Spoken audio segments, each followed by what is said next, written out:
So the workbook uses the play as kind of case studies. So the play is published on one side, and on the other side there's advice from oncologists and doctors and the rest of it.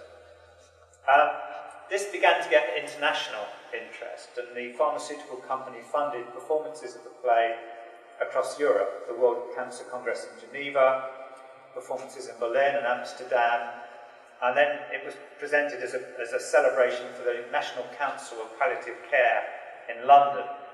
And Nell and I found ourselves suddenly sharing platforms with doctors and with politicians as well. Tony Blair sent a video message to the conference. Nakon što je dakle drama izdana u obliku priručnika, izdana u obliku studije kao studije slučaja. Dakle, s jedne strane je bila drama, s druge strane su bili savjeti onkologa i drugih liječnika, što je potaknulo međunarodni interes, a farmaceutska industrija financirala je prikazivanje drame diljem Europe. Dakle, gostovali smo u Ženevi, u Berlinu, u Amsterdamu i na međunarodnom skupu palijativne skrbi u Londonu. Također našli smo se da dijelimo platformu sa liječnicima i političarima, obratio nam se video porukom čak i to u In Ireland in 2007-2008 there was some serious cancer misdiagnosis scandal, and great efforts were made to improve cancer care, and in 2009 two productions of Cancer Tales were commissioned in Ireland.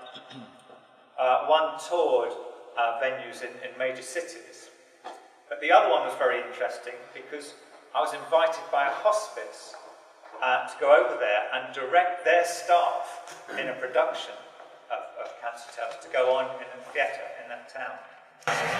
U Irskoj 2007-2008 bio je veliki skandal zbog nekoliko slučajeva pogrešnih dijagnoza raka i pokrenula se kampanja kako bi se poboljšala dijagnoza i skrb. I 2009. iz Irske su došle narudžbe za dvije produkcije Cancer Tales. Jedna je bila klasična kazališna koja je napravila i turnej po velikim gradovima, a drugu je naručio jedan hospicij, dakle koji je želio sam sa svojim zaposlenicima režirati verziju. Well, the show, the version which I directed, which toured around the cities in Ireland, was done in conjunction with healthcare professionals who felt that this play would help them to question their day-to-day practice and to help them look for ways to communicate differently with patients and with the families of patients. Ova predstava koja je bila i na turneji po velikim gradovima napravljena je u suradnji sa sa osobama koje rade u zdravstvenoj skrbi, koji su smatrali da bi im takva vrsta suradnje pomogla u poboljšanju prakse i poboljšanju komunikacije sa pacijentima i s njihovim obiteljima. Well, it won an award for a creative award in Ireland, which was presented by the Irish president, Mary McAleese. And because of that, there was then a move to make the play more accessible. And a film version was commissioned, of which you've just seen one extract, so that it could be put on the web for doctors to be able to access it for free. Dakle, takva predstava osvojila je i jednu nagradu, kreativnu nagradu koju dodjeljuje irska predsjednica, a nakon toga pojavila se inicijativa da predstava postane još dostupnija ljudima, odnosno široj publici, i naručena je filmska verzija koja bi bila dostupna liječnicima i drugim zainteresiranima putem interneta besplatno. Okay. Will you just see another extract?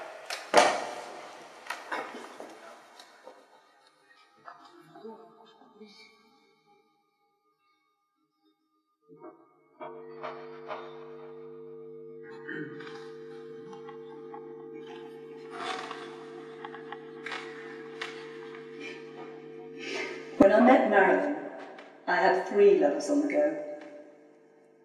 I was a very naughty girl. Later, she told me, directly I set eyes on you, I knew I was going to spend the rest of my life with you. And she did. We were on holiday in France, and she discovered we were near Vence and must see the Matisse Chapel. I had never been touched by Matisse, We went in a taxi so as not to get lost. And there, on the glass, through the glass, the coloured light swept by the sunlight into that small, simple space, bathing us in blue and yellow ribbons of colour. There was such a sense of stillness, we held our breath. After a few minutes, she turned and said, "Aren't you glad we came?" I squeezed her hand.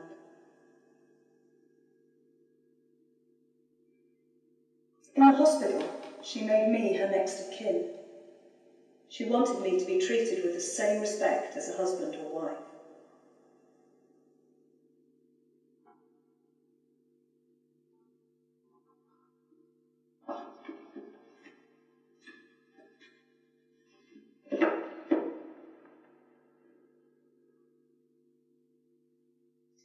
The operation took 7 hours, and when Marilyn came round, there were tubes coming out of everywhere. As I tried to make my way around the bed to get to her, it was difficult to manoeuvre, so I put my hand on the drip, and it came to pieces and nearly fell apart on top of her. She said, "Oh, fucking hell, Penny," because I'm always cack-handed, and I managed to slot it back in, and in spite of her agony, we're both laughing. Then the surgeon came, and she explained that it was more complicated than she'd thought, and that there had been a tumour the size of a melon in her womb, and that it had grown through the womb onto the bladder and the kidney, and that there were probably cancer cells in the lining of the stomach. She said, "We'll know more when the results come back from the lab."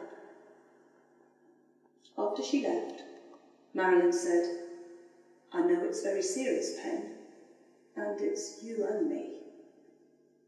"Yes," I said. "We're in this together and we'll get through." I started to cry. She said, "Pen, it's all right to cry."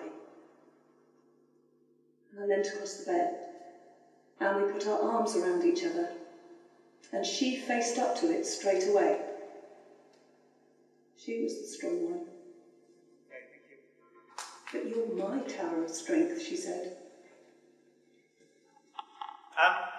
I showed you that clip because I want to come back to that in a minute. That was the woman who told that story met Nell Dunn on a train when Nell had just come back from interviewing someone and asked her what she was doing, and Nell explained, and then she told her story about her lover who had just died. Ovo sam pokazuje jer se želim kasnije na to vratiti. Dakle, žena koju ste vidjeli poznala je Nell Dunn u vlaku kada je baš išla intervjuirati nekog drugoga i ispričala joj je svoju priču, dakle, o svojoj partnerici koja je... When the actors filmed that, they thought they would never be in another show because now it was on the web for free. Nobody would want to see it. But she's a typical actor. But they since then it's been up to Brussels, Oslo, Copenhagen, Stockholm, Edinburgh, Oxford, London, Hamburg, Lisbon, a lot of cities in Europe. And I wonder whether listening to patients on stage and being able to discuss issues with them after the play makes the audience feel safe, that it's a safe environment and has some kind of attraction that the online version doesn't provide. Glumci koji su snimali ovo su se uplašili kako nakon toga više neće nikada nigdje uživo to glumiti jer sada je to na webu i dostupno je svima. Međutim, nakon toga je predstava gostovala u Briselu, Oslu, Kopenhagenu, Štokholmu, Edinburgu, Hamburgu, Lisabonu i tako dalje. Dakle, pitam se je li možda slušanje pacijenata uživo, odnosno gledanje njih na pozornici i razgovor s njima, je li to nešto što pruža publici određenu vrstu sigurnosti? Verbal and written feedback to the show has been overwhelmingly positive, though the impact of this project has been hard to quantify. Evidence is very anecdotal. A radiography department wrote to us saying that it changed all their procedures having seen the play. A doctor at the end of one performance stood up and bravely said that the play had made him realise that his 25 years of patient care had been inadequate. Razne verbalne, dakle, verbalne i pisane povratne informacije o predstavi je teško je sve skupa opisati, dakle, čitav utjecaj predstave je teško zvučnik. Dakle, jedan od liječnika koji je pogledao predstavu na kraju je rekao da je shvatio da je 25 godina svoje prakse radio nešto. I think most doctors appreciate problems caused by poor communication in healthcare. And it's not just the patients who are the victims of this. In one of Nell's transcripts, I found something a doctor had written. When he came home from work after a difficult day, he was having a drink and thinking about his patients. And he suddenly heard this strange noise. He described it, he said it sounded like a man drowning. And he didn't know where the noise was coming from. And then he realized it was coming from him. That he was sobbing. Većina, dakle, liječnika shvaća kakav je utjecaj, odnosno kakav je učinak loše komunikacije, odnosno mogućnosti loše komunikacije i nisu samo pacijenti žrtve toga. U Nellinim transkriptima pronašao sam i zapis o jednom liječniku koji je nakon teškog dana došao kući, natočio se piće i onda mu se učinilo kako čuje zvuk čovjeka koji se utapa i upitao se odakle dolazi taj zvuk i onda je shvatio da ga proizvodi on sam jezajući. And he let himself cry and realized that how much he works in isolation, that he didn't have anyone to talk to about the emotional things that he was going through in looking after his patients. Pustio si je da se rasplače koliko mu je trebalo jer je shvatio koliko zapravo je radio u izolaciji i koliko mu je nedostajao netko s kim mogao razgovarati o svojim emotivnim problemima. In the UK now, it is common for actors to be used in the training of doctors. Although initially it was just a way for out-of-work actors, of which there's a lot in the UK, to earn a bit of extra money. There are now companies of actors who do nothing else but impersonate patients. U Velikoj Britaniji postala je prilično česta praksa, dakle da glumci glume pacijente, odnosno da i na taj način se educiraju liječnici. Nekada je to bilo čisto zato da glumci bez posla se imaju čime baviti, a u Velikoj Britaniji ima puno glumaca bez posla, međutim sada postoje čitave glumačke družine koje se bave upravo s tim. There's one company, for example, called Medical Role Players, which trains actors and writes scenarios to be used in medical training. Actors are used in seminar and assessment situations in order to improve communication and clinical skills, to monitor and assess doctors' performances, and to help doctors gain confidence and to facilitate the sharing of good practice.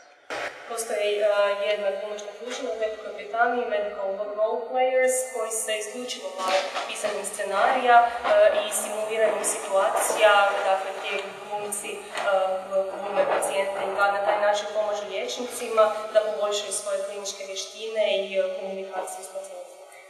Within a safe environment, actors will contribute to routine, diagnostic, explanation and management scenarios, but can be invaluable in highly charged emotional environments, such as the breaking of bad news, dealing with difficult patients, ethical situations, and psychiatric cases. Dakle, na taj način mogu se u sigurnoj okolini, odnosno u kontroliranim uvjetima se može doprinijeti u toj komunikaciji, ali i također u nekoj visokoj napetoj emocionalnoj situaciji može se puno toga prevenirati, dakle kao na primjer kada treba nekome reći lošu vijest ili kako bolje upravljati nekim etičkim situacijama i tako dalje. Actors can also take the role not just of patients, but all the other people that doctors may have to deal with. Family members, carers, and other healthcare professionals. And the advantage of using professional actors in role play, rather than other medical students, is that actors are very good at learning characters and scenarios and can stick to them. They can retain information so that cues are offered and facts stated. Critically, they can improvise as situations develop. Zašto? Često se glumci koriste ne samo da glume pacijente, nego i druge ljudi koji su uključeni u te situacije, dakle članove obitelji ili druge zdravstvene djelatnike, a prednost glumaca u toj situaciji je što se oni znaju uživiti, znaju pamtiti scenarije, znaju reagirati znaju improvizirati i taj način poboljšati komunikaciju. Actors are also good at giving feedback, which is invaluable not only in training situations, but in assessment and recruitment as well. Glumci također daju dobar feedback, dobar povratnu informaciju, što je ključno ne samo za edukaciju, nego i za procjenu daljnjeg. Interestingly, the issue which reoccurs is doctors' ability to communicate effectively. This is the most common subject of patients' complaints. Cancer Tales provokes many discussions around the subject of poor doctor-patient communication. Many doctors seem to be aware of their failings, and we assumed that few had been properly trained in communication skills. However, the issue seems to be more complex than that, as there are now many programs in place which offer medical students quite comprehensive training in this aspect of their studies. Jedna od tema koja liječnike često muči je upravo ta učinkovitost komunikacije sa pacijentima. Mnogi pacijenti se žale, i to je ono što vidimo iz Cancer Tales, na lošu komunikaciju sa liječnicima i zdravstvenim djelatnicima. Liječnici jesu toga svjesni, međutim tema, odnosno problem je puno složeniji od toga i u posljednje vrijeme postoji mnogo načina, mnogo seminara i raznih edukacija koje su upravo usmjerene na učenje liječnika kako pravilno komunicirati s pacijentima. And there are clearly some people who have a predisposition to be good communicators and others less so. And it doesn't seem to be dependent particularly on age or experience. There's also an issue of communication with people of different cultures and classes in the UK. Doctors in the UK tend to come from a very small section of society, and some clearly have issues communicating with people who are uneducated or who have different values. Jasno je također i da su neki ljudi imaju prirodne sklonosti ka tome da budu dobri komunikatori, dok neki drugi manje, i to je nešto što zapravo ne ovisi ni o dobi ni o iskustvu. Također u Velikoj Britaniji postoji taj problem komunikacije između različitih kultura i klasa, a liječnici uglavnom dolaze iz jednog uskog društvenog sloja i često im je teško komunicirati sa ljudima koji su nižeg stupnja obrazovanja ili dolaze iz neke. Which takes me back to that extract I showed you of this lesbian woman. It's really a love story, and the fact that they are lesbians is irrelevant. It's just two people caring for each other. But when we showed this at a conference in Amsterdam, a doctor stood up and was very angry that we'd showed a story about lesbians. And we thought, well, there must be a lot of homosexual people in his surgery. He was a general practitioner. How does he deal with them on a daily basis? Svi sada se vraćamo na ovu priču o ovoj lezbijki, dakle riječ je o jednoj ljubavnoj priči, no činjenica da su one lezbijke tu nije važna, to je priča o dvoje ljudi i nakon što smo to prikazali u Amsterdamu, ustao se jedan ljudit liječnik, s time pogođen time što smo prikazali homoseksualnu priču, pa smo se zapitali kako on, koji je osoba koja radi u općoj praksi, dakle i sigurno dolazi mnogo homoseksualaca, kako on s njima komunicira i radi. I think this reminds us that doctors aren't neutral. They're human beings with their own values and politics. And this leads to an interesting factor which is emerging for us, which is to do with emotion and empathy. Some doctors seem to resist empathizing with their patients for fear of becoming emotionally involved. They prefer to keep a professional distance, perhaps because they feel they can't give effective treatment if they're some way connected. It compromises them. To nas dakle uči da liječnici su također ljudi, da nisu neutralni prema tome, nego imaju svoje vlastite ljudske vrijednosti i politike kojih se drže, što nas opet dovodi na temu emocija i empatije. Dakle, neki liječnici prilično se odbiru empatiji kao takvoj i bilo kakvoj vrsti emocionalne uključenosti i više vole zadržati profesionalnu distancu jer smatraju da bi na taj način mogli učinkovitije liječiti. The problem here is that doctors often have to deal with emotional situations. They have to deal with patients who are in life-changing circumstances, in stressful and distressing situations. Medicine can't be depersonalized. It's not a disease that is being treated, it's a person. Problem je u tome dakle, da se liječnici ne mogu na taj način čuvati ili ograditi od emocionalnih situacija, zato što je riječ o pacijentima čiji život se mijenja, koji proživljavaju nekakav stres. Medicina se dakle ne može depersonalizirati jer ne liječimo bolest, nego liječimo ljude.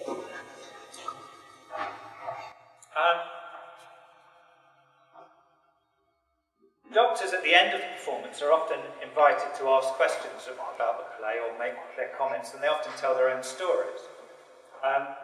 But the most interesting scenario is when we have patients in the audience as well. And one patient said, after one performance, that she accompanied her husband into hospital for some routine tests. They had to wait for a long time in a corridor in the hospital. When the doctor arrived, he stood opposite us and said, "The results aren't good, you've got cancer, it's terminal, we can't treat you." Nakon predstave imamo uvijek dio kada primamo pitanja i komentare i iskustva iz publike. Dakle, ne posjećuju nas samo liječnici nego i pacijenti. Tako smo imali situaciju kada je jedna žena otpratila muža u bolnicu, čekali su na hodniku, prišao im je liječnik i rekao doslovno rezultati nisu dobri, imate rak terminalni, ne možemo vas izliječiti. She said, "We were both shocked." "Oh," said my husband. "What do I do now?" The doctor looked surprised, and then he said, "I don't know." And then he added, "We'll send you a letter." And then he turned around and walked away. Žena je rekla, dakle, ovo smo bili šokirani, muž je pitao što sada, liječnik je iznenađeno rekao, ne znam, poslaćemo vam pismo i očekao se. So she said, "We stood there for a bit, and then we went home. And a few weeks later, my husband died." Dakle, stajali smo tamo nekoliko minuta, šokirani, nakon toga smo otišli kući, nekoliko tjedana kasnije moj muž je umro. And death is the subject of Nell's next play, called Home Death, which we presented just a couple of times. It was commissioned by a House of Lords, our Parliament, special committee. And it's become quite a big issue in the UK right now. Smrt, dakle, je tema i Nellove sljedeće drame, Home Death, koja je do sada izvedena tek nekoliko puta, a naručio je poseban odbor House of Lords, dakle, britanskog parlamenta i to je velika tema. So what is the value of using theatre in healthcare? I think it provokes discussion and reflection on current practice. I think the use of actors to tell patients' stories is, in some ways, better than listening to patients themselves. Actors are better at telling stories than ordinary people are.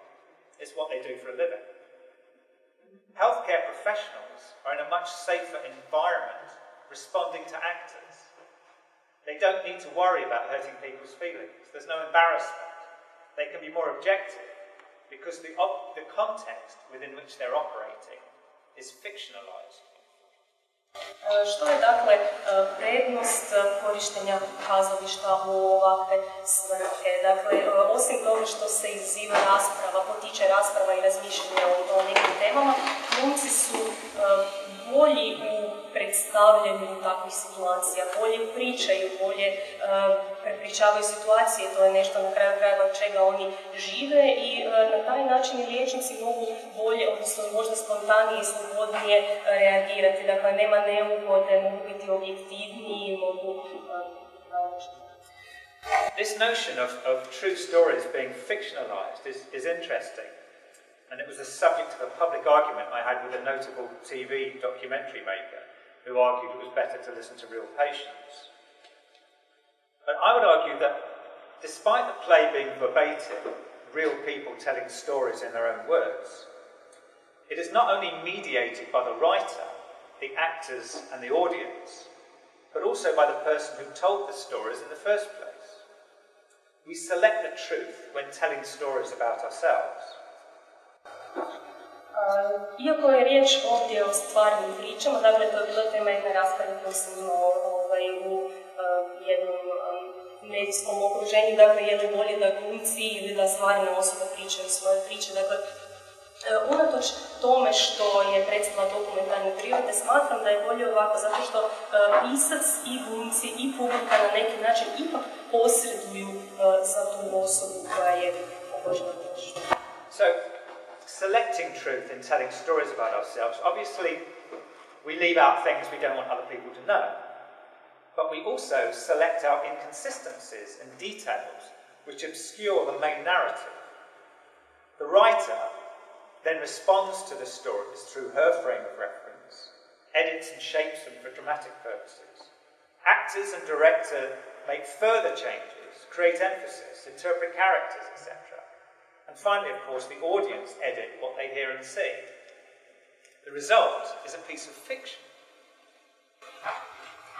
U tom odabiru istine, dakle onoga što ćemo ispričati, mi izostavljamo neke detalje, odabiramo detalje koje želimo naglasiti i izostavljamo neke koje smatramo nebitnima. Pisac, odnosno dramatičar u ovom slučaju, uređuje to za dramu, za scensko izvođenje, glumci opet naglašavaju, odnosno stavljaju naglasak na neke stvari, a neke na manje, a publika od svega toga izvlači ono što sama želi naglasiti. Rezultat svega je fikcionalno djelo. The question is, in this fictionalization, in this process of mediation, are we moving away from the issues and the truth, or are we moving towards them? I would argue that what theatre does best is to tell the truth through lies. We know the theatre isn't real. The people talking on the stage aren't who they say they are. But we also know there is truth on the stage. The stage world is a reflection of our world, and hopefully a truthful reflection. Pitanje je, dakle, sljedeće. Dakle, u toj fikciji, u tom posredovanju, da li se mi odmičemo od istine ili joj se primičemo? Jer ipak i kazalište je nešto što govori, odnosno priča istinu kroz laži. Mi znamo da je ono što se događa na pozornici nije stvarnost, ali ipak na pozornici se događa jedna velika istina. Dakle, da li je ta istina, odnosno da li je to odraz naše istine? It seems to me that the only way to judge this is to gauge the reaction of the audience. From a theatrical point of view, the plays are rather boring. Just actors telling stories directly to the audience, with a few scenes of dialogue. There aren't any theatrical tricks. We resisted trying to evoke emotions through sentimentality. Yet Cancer Tales and Home Death both seem to be having an impact on healthcare workers and patients alike. There seems to be something in the stories, something which is authentic, something which affects people. Dakle, jedini način što možemo, odnosno kako možemo to procijeniti, je da osluškujemo reakciju publike. Dakle, zato što je iz kazališne perspektive predstava je dosadna, znači nema nikakvih trikova, ne igra se tu na sentimentalnost, međutim i Cancer Tales i Home Death su na svoj način utjecali podjednako i na liječnike i na pacijente, znači ipak se tu događa nešto iznimno. What surprised us as actors, directors and writer was how much impact these plays have had on the medical profession, and how much more satisfying it has been to play before specialist audiences in conference halls, rather than playing to the general public in a conventional theatre. We really didn't expect that. Ono što nas je zaista iznenadilo kao glumce, redatelje i pisce je, dakle, koliko je predstava utjecala na liječničku publiku, dakle, i koliko ta specijalizirana publika, odnosno izvođenje predstave pred specijaliziranom publiku, koliko je izazvalo bolji i veći utjecaj nego kada se igrala pred općom. Thank you.